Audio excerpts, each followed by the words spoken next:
You're on this video because you've made the decision that you want to start a blog and try to make money online, but you're not sure where to start. Well, my friends, you're in luck because in this video, I'm going to go over everything you need to know about starting a blog in 2021, from the setup process all the way to monetization, SEO optimization, keyword research, and everything you need to know. There will be links to everything I'm talking about in the description box below in this video. And while you're looking at the description, make sure to hit the like button and the subscribe button to get regular updates from me. Blogging is not a get-rich-quick scheme. Now, there are a lot of people who say that it is and try to sell you courses, telling you that it's easy and all this stuff, but it's not. It's extremely hard work to do, just like most things in life. And you're gonna have to put in a lot of effort. To give you an example, the current blog that I run has only just started to become successful after around 16 months of absolutely grinding. So if you're here to get rich quick or start a blog and try and automate the process using spun content or something like that, then this is not the video for you. I know there will be a lot of people that will want to hear it's easy, or you can just set up a blog and 5 minutes later you have 1,000 sales on ClickBank to a terrible product, but it's just not the case, and I don't want to lie to you. So let's dive into the first step in starting a blog and making money, which is niche selection. Personally, I think this is the most important part of starting a blog, because a lot of people get niche selection wrong and they choose a too competitive niche or oversaturated. And really, if you do that, it's gonna be an uphill battle for the next 2 years. Realistically speaking, most people don't have a lot of time to put into blogging, and most people, when they start, only have an hour or two to fit in around their full-time job. If you choose a very competitive niche like health and fitness or something like that, or make money online, you're gonna have a real challenge already beating the content that is out there, because it's already great and there's so much of it. So with your niche selection, you really want to make it as easy as possible for you to rank, and you want to choose a niche that you know is monetizable but is also not a lot of competition in it. A really good example of a very hyper-focused niche that I found the other day is someone who helps people get into Oxford or Cambridge University. This is a really good example of a hyper-focused niche that is monetizable. Now, it's not a blog, it's a service-based niche, but I just wanted to give that example to give you an idea of how hyper-focused you can get. Getting university students into Oxford or Cambridge. Sorry, not university, A-level students. The other thing with niche selection is that you want to pick something that you're knowledgeable about, or you actually enjoy or passionate about, or it's a skill or a hobby. If you're doing something that you don't like, you're more likely to burn out. And if you're doing something that you don't know about, people are more likely to smell that and know that you don't know what you're talking about. So you really want to pick something that you know inside and out. For me, the blog that I'm running is something that I've studied for over 7 years. I know a lot about it. I know I can help people within that niche and provide good content, and it shows because they reciprocate and they send me messages and things like that. You want a niche where you can actually help people rather than just producing an article mainly for sales. Now, I know the sales and the potential money is really appealing for us. When I started out, this is the whole reason I started doing it.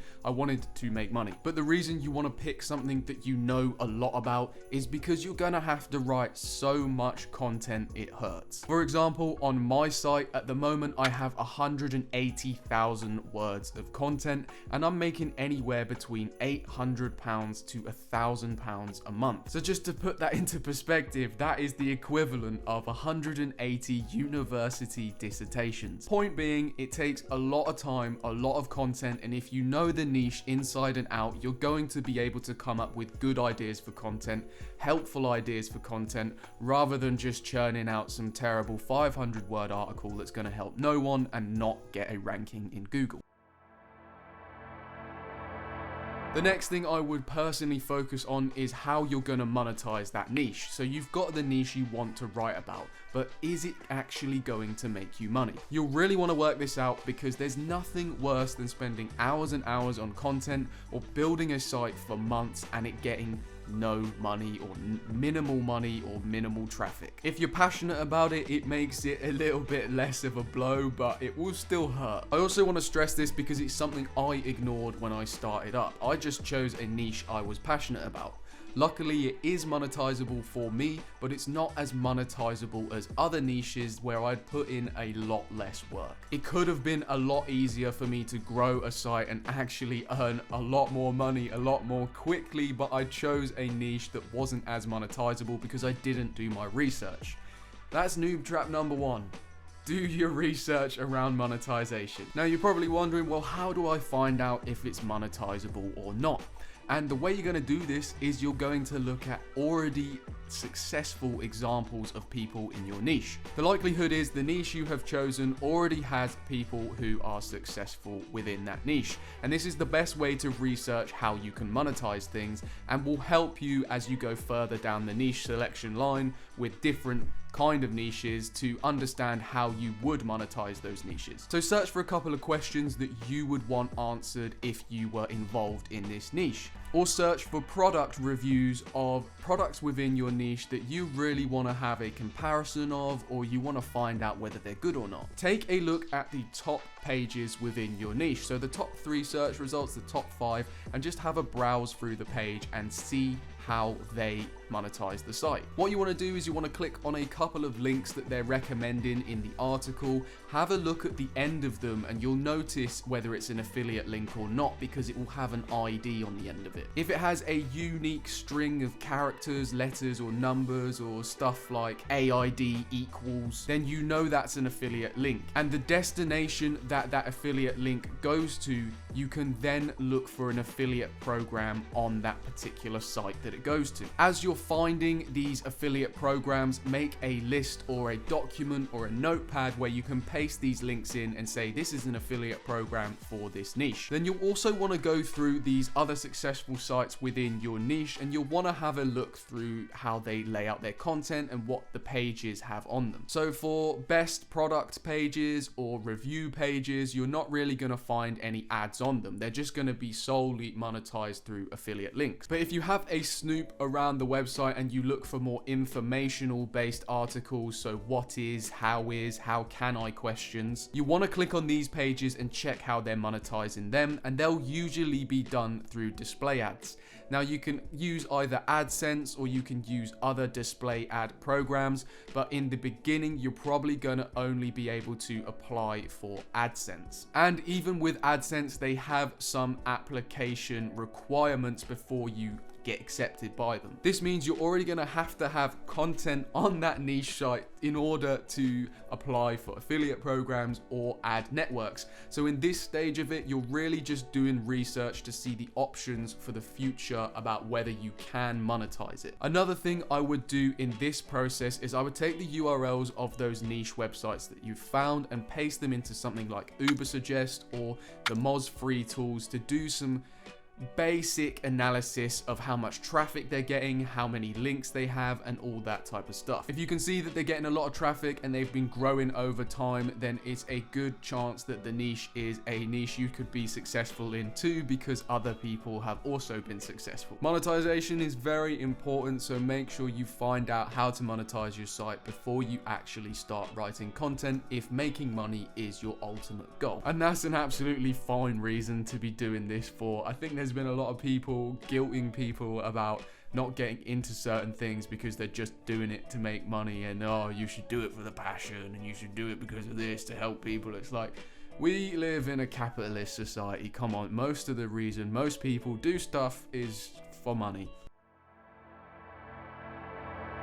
Once you have the niche and the monetization stuff sorted, you're going to want to look into actually setting up a website and being able to edit posts, post posts, and just have a general website that people can search on. I'm going to cut this section very short and just say get WordPress if you're a beginner. It's a great content management system. You can do everything you need to. It's easy to use and you can get set up within a couple of clicks by installing it and also building a drag and drop website. Now there are two other options that people kind of generally fall for, and that is going for Wix or Squarespace. Don't go for Wix or Squarespace. although they may look appealing at first and easy to use, they become very limited later on down the line. If you do go for Wix or Squarespace, just be prepared to outgrow it in the next couple of months and then have to move anyway. And you're probably asking, well, why are they so popular? Why do I always see people recommend them? And that's because they pay very high commissions to the people who do recommend them. So the whole reason that you're seeing a lot of these people recommend Wix or Squarespace is because they get paid to do it. Remember when we talked about doing things for money? They're recommending you that for money. So just avoid the hassle, avoid lining someone else's pocket for a terrible service, and just go with WordPress. Now, there's a bit of a noob trap that you can't fall for when going for WordPress, and I want to talk about it, and it's wordpress.com. If you do a quick Google search, you might come across wordpress.com, and it will ask you to do a pay monthly plan like Squarespace or Wix. This gives you so much less functionality and makes you pay for things that you don't have to pay for if you just do a quick install of WordPress on your domain. For instance, on their site, if you take a look, they have a £20 a month plan just to add plugins and just to add a custom theme and install Google Analytics, all of which would cost you under £10 a month to just go host on another site and actually install WordPress yourself. This is an extremely easy process, and whichever host you go with, they usually have an option to just one click and install WordPress and everything is done. So don't fall for the higher paid option with included hosting and all that type of stuff on WordPress.com. Just go straight to a host and then install WordPress directly. Which brings me nicely on to which hosting should you choose?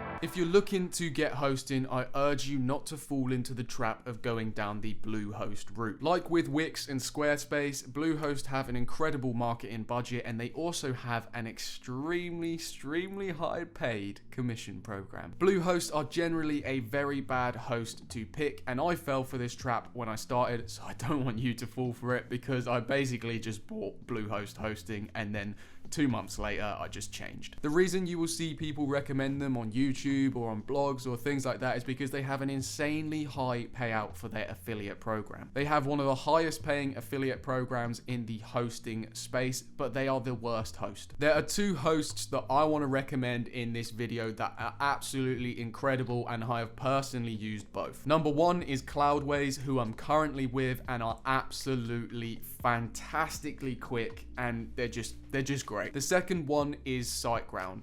Both are really good hosting options. SiteGround might be a little bit more expensive if you want to go for a private VPS server like on Cloudways, but you can get one of their shared hosting plans. I think it's about £7 or £8 last time I checked. Yeah, I just checked. Their lowest plan is $5.99, and then their Grow Big plan is $8.99, which I suggest you'd start on or upgrade to later. As your site gets bigger, you may want to move to Cloudways if you want to keep your cost low. On SiteGround, if you want a virtual server that is not shared by other people, then it costs a lot to get that. I think it's something like £50 a month, which I wasn't willing to pay, so I moved over to Cloudways, which offer their smallest server for $10 a month. Now, I'm currently on a Cloudways plan of $22 a month, or £22. I can't remember how much it comes out each month. It's 22 of one of those currencies, and it gives me extremely fast speeds, and their live support is the absolute best I've ever had. I always contact them with technical problems, and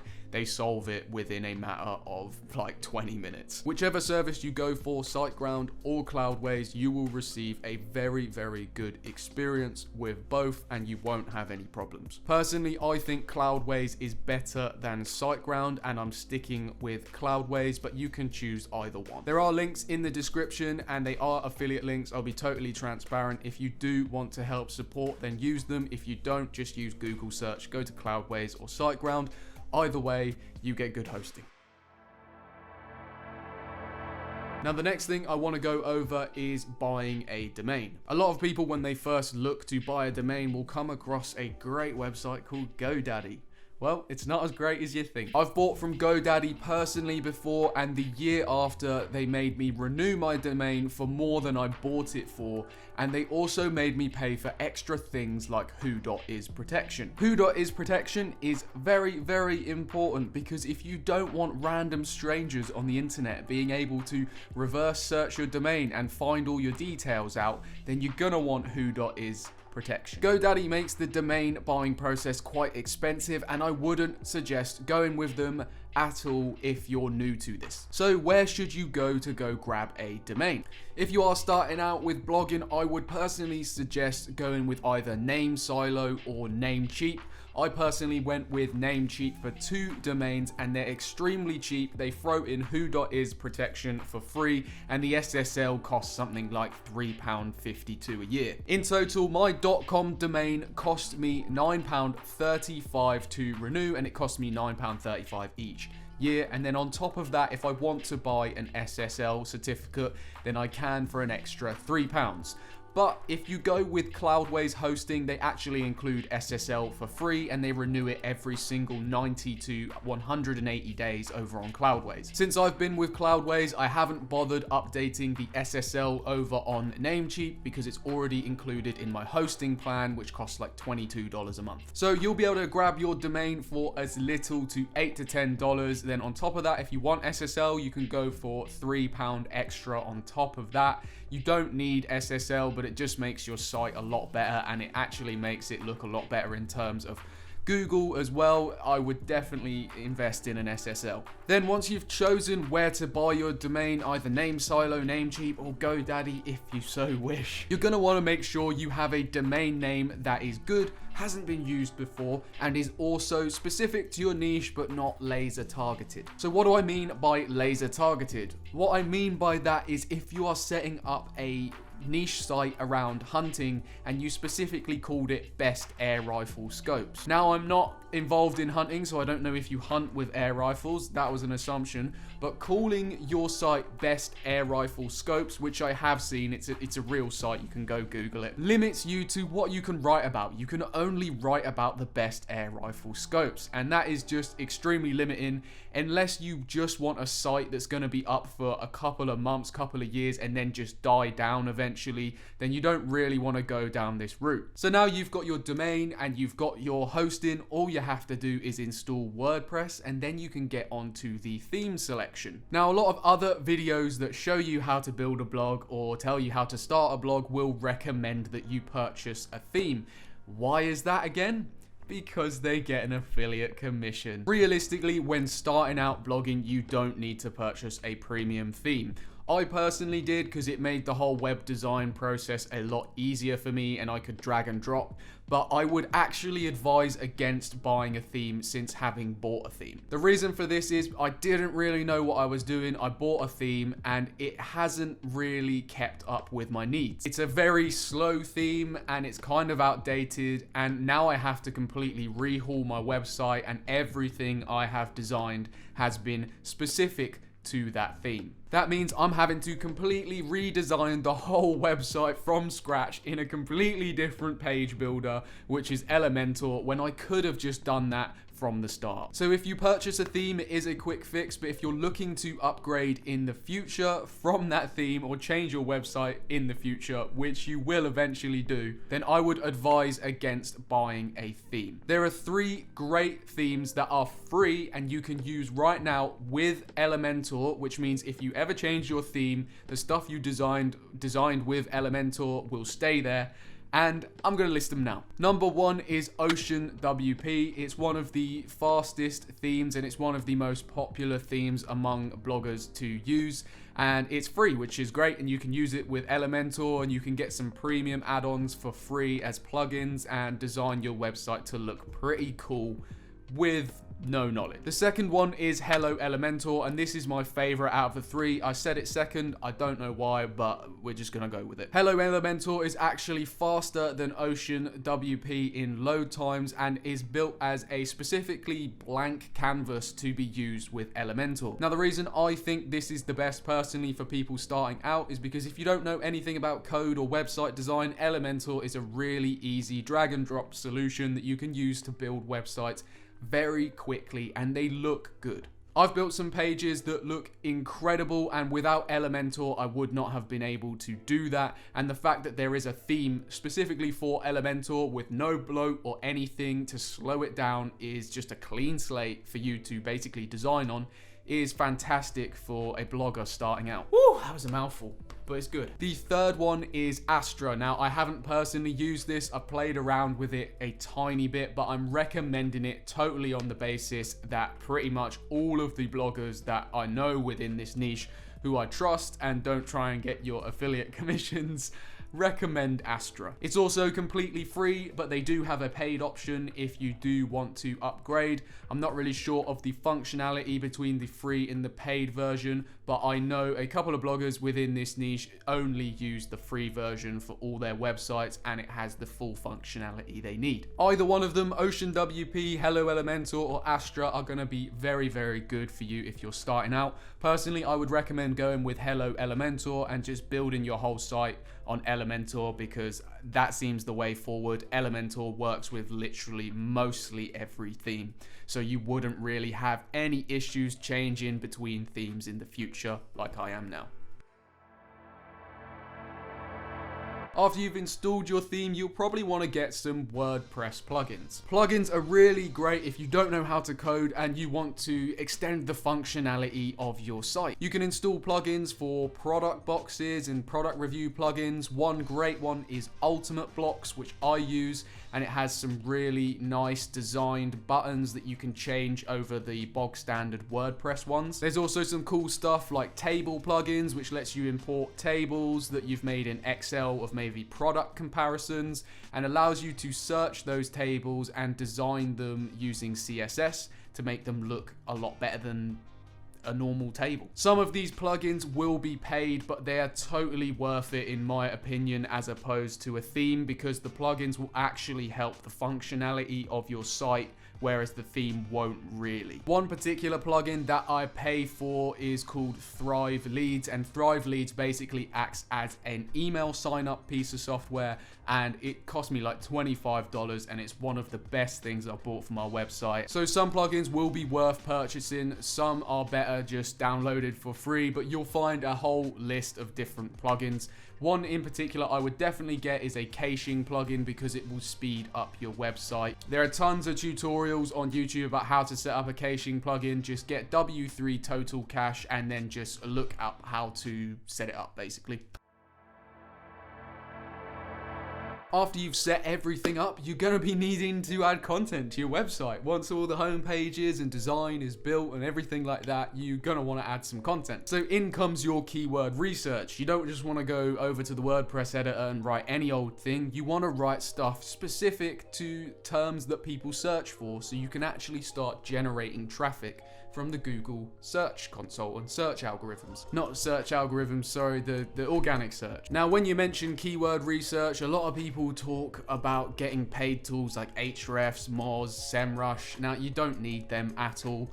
I still use a free keyword research method, and I rank top for a lot of competitive terms within my niche. People often think that Ahrefs and Moz and SEMrush and all this type of stuff are magical tools that are just going to find them good keywords, and they cost so much. I just don't think they're worth it for you starting out. It's like £170 a month or so. It's something crazy high. Now, they are great tools. Honestly, they are great tools. I have used them before on the free trials, and they do provide an incredible amount of accuracy and data that definitely helps. But you can do it all for free, and to be honest, I find my personal manual keyword research method a lot better for finding good keywords. If you do want to check that method out, I'm going to leave a card on the screen because it's way too long to discuss in this video, but I've done a full in-depth video on how I do my personal keyword research and write my product reviews so that they rank #1 on Google. But just to give you a general gist of what you have to do, you want to be targeting low competition keywords with low search volume at first. The lower the search volume, usually the lower the competition and the more chances of you ranking for that keyword. You really want to target a lot of these keywords so you have multiple chances of ranking in Google. And once you get multiple rankings, it means that if you haven't just targeted a big keyword and you lost that position, you're not going to lose all your traffic, because all your traffic is made up of littler keywords built together to form into a funnel of higher, more consistent traffic. The likelihood of you losing these low competition keywords is very, very low because they're low competition and nobody really wants to spend the time writing massive articles to go for them. Now, there are two types of keywords: buyer intent and informational. If you want to go for buyer intent, you're going to put affiliate links on. And if you want to go for informational, you'll make a lot of your money off display ads. I do a mixture of both. I do informational to bring in a lot of traffic and then buyer intent to get a lot of affiliate sales. This adds up my ad income over here and my affiliate income over here, and they supplement nicely together to give me a higher income. What I've noticed as well is generally on my personal affiliate articles, I still display ads on them and I still get sales through the links as well. So it can act as kind of a double up of money on that page. You can also have hybrid articles. So you could go for a informational search term, but you could recommend a product within that informational search term. So for instance, if you were writing something about how to start a YouTube channel, you could write all the tips on how to start a YouTube channel, but you could maybe include some product recommendations like a microphone, a camera, a ring light, all these types of things. And you could put that all under a heading of what do I need to get started to make videos on YouTube. Once you've got your amazing list of keywords to write content on, you're going to have to go write that content, and you're going to have to be able to SEO optimize it properly so that it ranks on Google. Now, this isn't as relevant when you're starting out because there will be what's known as a sandbox effect. Google puts you in this kind of sandbox area, not literally, but basically they won't rank your site for the first 1 to 3 months, sometimes even 6 months, because it is a new site. SEO optimization is still extremely important. It's becoming less and less important as Google learns how to read content like a human, and it basically reads content like a human now anyway, but SEO is still kind of important to ranking factors. But I wouldn't worry far too much about it if you're starting with your blog. Now, there is one service that I would recommend for content optimization, and that is Surfer SEO. It's something that I personally use and has completely changed my world for rankings. It is a paid service, but it is definitely totally worth the money. For me, it has made a difference in my rankings by a ton, honestly. Since I got that service and I've started using it to update my articles, which I used to write with Yoast, my rankings have gone onto the first page of Google and to the top of Google and things like that, and it's just helped me a great deal.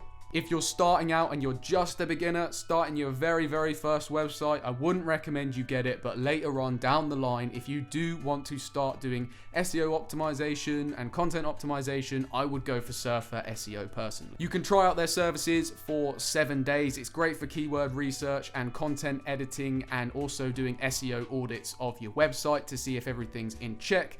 There's a link down the bottom below. It's an affiliate link, but you can use it or not. It's up to you. I also have further videos on how you can write your articles to rank on Google and how you can optimize your alt tags to help rankings on Google, but honestly, these are pretty minimal and you don't really have to worry about it in the beginning. You want to be producing tons and tons and tons and tons of content. That is your main goal. Like I said, I have 180,000 words of content on my website, and it's only just started to really see a bit of success over the last kind of 6 months.